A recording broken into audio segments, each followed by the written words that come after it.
It's space sniffle season. I don't want to get sick. Sorry, doctor. Achoo! Robbie, please don't sneeze on me. I'm gonna get sick. Sorry, doctor. My nose is itchy. Achoo! Sorry. Robbie, when you sneeze into your elbow. Like this. Achoo! Like this? Achoo!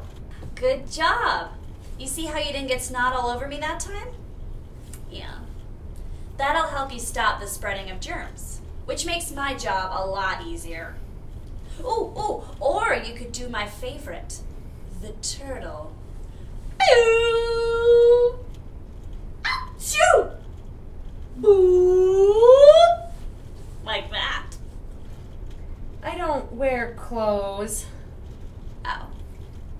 Well, if you ever do. So, I should always sneeze into my elbow?